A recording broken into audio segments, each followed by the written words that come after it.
Hola Alex, buenos días, ¿cómo estás? Buenos días, ¿todo bien? Obviamente no es una ventana oficial FIFA y muchos han hablado y lo acaba de hablar el coach Hudson, sobre cómo el América te dio permiso de venir, cómo tú insististe que querías estar acá. Cuéntanos un poco ese proceso de estar acá y cómo te sientes. Sí, no, primero que nada agradecido, como dices, que el Club América me dejó venir. Y a gusto, la verdad, conozco mucho a los chavos que están acá, entonces desde el primer día que llegué me dieron la bienvenida. Ayer tuve la oportunidad de platicar con Brandon Vázquez. Sí. Él comentaba que está en la misma situación que tú, la oportunidad de jugar para ambas naciones. Estar aquí obviamente es una señal importante. ¿Has pensado en eso? Sí, ahorita yo ando disfrutando el momento, aprovechando la oportunidad que me dieron. Y nada, como digo, estoy feliz de estar con gente que conozco de hace muchos años. Gracias. Dylan.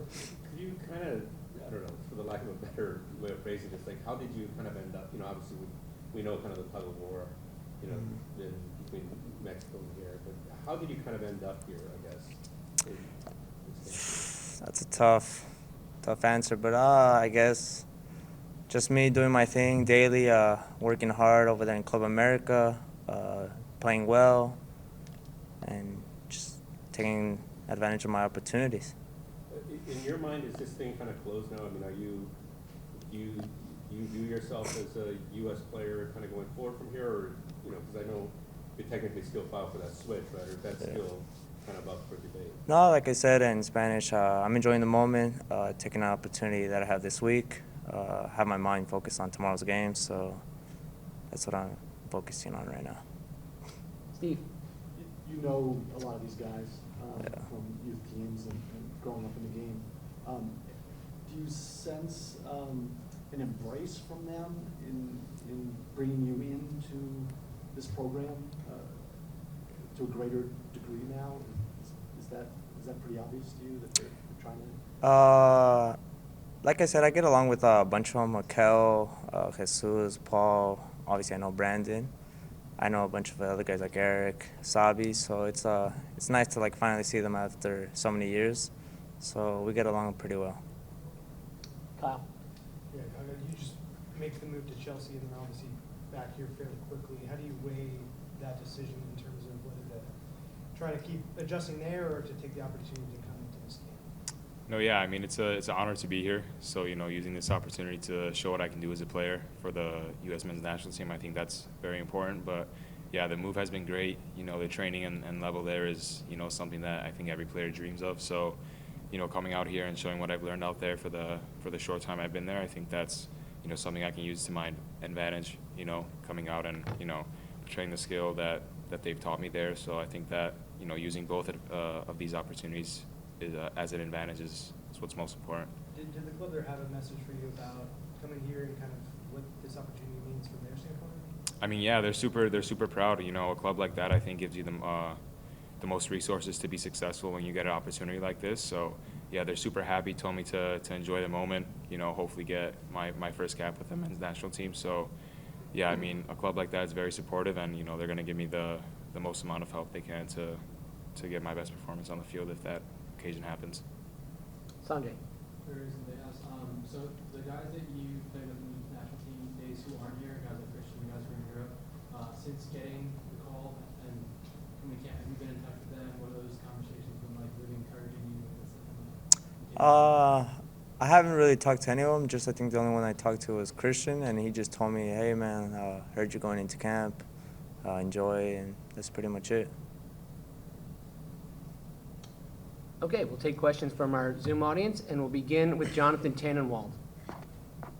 Thanks, Michael. This is Jonathan Tannenwald from Philadelphia Inquirer. Alejandro, it plays a little bit off of what Steve asked a moment ago. What's it like to be recruited? We're sort of used to this with high school and college football. You spent enough time in Texas to know what that culture is like. Yeah. What's it like seeing it a little bit in international soccer? Yeah, like Gaga said, it's an honor to be here, enjoying the moment, trying to take advantage of this opportunity that not everyone can get, Appreciate it. Next will be Charles Boehm. Hi, thanks to both of you for your time. Alejandro, I wanted to follow up and learn a little bit more about what your journey in Mexican soccer was like for you, because I believe when you joined Chivas, you had to officially sort of decline future call-ups from the U.S. or commit yourself to Mexico, and then your journey took you in a lot of different places. So, what was your international, I guess, mindset like during those times, making your career in Liga MX, and when did you begin to get, I guess, was there contact from U.S. Soccer that whole time, or was that something that came along later? Yeah, it's that contact came a little bit later because at the beginning, once I made the move, I didn't really get much playing time. So I was just focusing on trying to get my opportunity, play. But yeah, that didn't come until later, until I made my move to Gaga. I got more playing time. I guess you can say I got back on the radar. And now that I made this move to Club America, that helped me out a bit. Next will be Jeff Carlisle. Thanks, Michael. My question is for Gaga. What eye openers have there been since you've been to Chelsea? I mean, were there parts of your game that you realized, hey, I need to sharpen that up that maybe you didn't think about before? I think going into Chelsea, I knew that I think I needed to improve on everything in my game. When you go to a club of that level, I think it's very important to have a growth mindset. You need to go into every training as you're trying to work to become the best. You want to improve as a player every single day. So yeah, I mean, the training you get there is obviously, as you can imagine, probably the best you'll receive in the world. So I think if you can learn from everyone, use everyone as your teacher, I think that it's only going to help you and help you succeed in the future. We'll go to Ron Blum. Hi, Alejandro. When you played for Mexico, did anyone at the Mexico Federation suggest you needed to do any paperwork? Were you surprised by all the fuss and being declared ineligible because of the lack? But are you still able down the road, if you choose to switch, to make a switch to Mexico, or are you locked in now to the U.S.? Like I said, I'm just enjoying the moment. I'm enjoying this week. It's fun to reconnect with a bunch of players that I used to play with. And like I said, it's an honor to be here. Ron, just to answer your question, Alex is still eligible. Okay. Thank you. Next will be Ryan Talmadge from Goal.com. Thank you, Michael. This one's for Gaga. I just kind of wanted to ask about sort of the off-field aspect of your life over the last few months. Obviously, leaving your hometown club to move to London and a different city, a different country, a different league where you're surrounded by all these different players and different things. What's your life kind of been like off the field, and how have you adjusted to what obviously is a big career move, but also a big life move? Yeah, the first few days were a bit difficult, being away from home, away from family. It was a bit unusual to kind of see that as my home now. But, being there for the last 3 weeks, I think it's something that, when you realize that it's everything you dreamt of as a young kid, I think that the younger version of myself would be very proud of where I'm at, at my age. So I think if I have that mindset of just, that this is my home now, I'm going to do everything I can to be successful here. I think it's the best thing I can do for myself and my family, who have made, so many sacrifices for me to get to that moment. Next will be Jake Fenner. Thank you, Michael. Hello, Alejandro. Hello, Gaga. This is Jake Fenner from the Daily Mail. I have a quick question for both of you. Ali, I hate to belabor the point about this situation with the FMF, but in general, are you happy with the way things ended up? To be honest, I don't really like to pay much attention to what's going outside of the soccer standpoint, because that's our job. I'm just focused on what I can do on the field and how I can help out the team the best way possible. Thank you. And for Gaga, did Christian Pulisic offer you any advice coming into this camp? Yeah, I spoke with him before going in. He's a great guy. He's dealing with a little bit of an injury right now, so he might not be in the best mood, because every player wants to come out on the field and play, because obviously that's what we love to do. But yeah, he's been a great guy ever since I got into Chelsea. Helping me out, getting to know everyone around there, know a few good places I could go to after training if I ever want to take some time off. But yeah, Christian's a great guy, going through a little bit of recovery, but he'll be back on the field and playing at his best soon. Next will be Renee Trejo.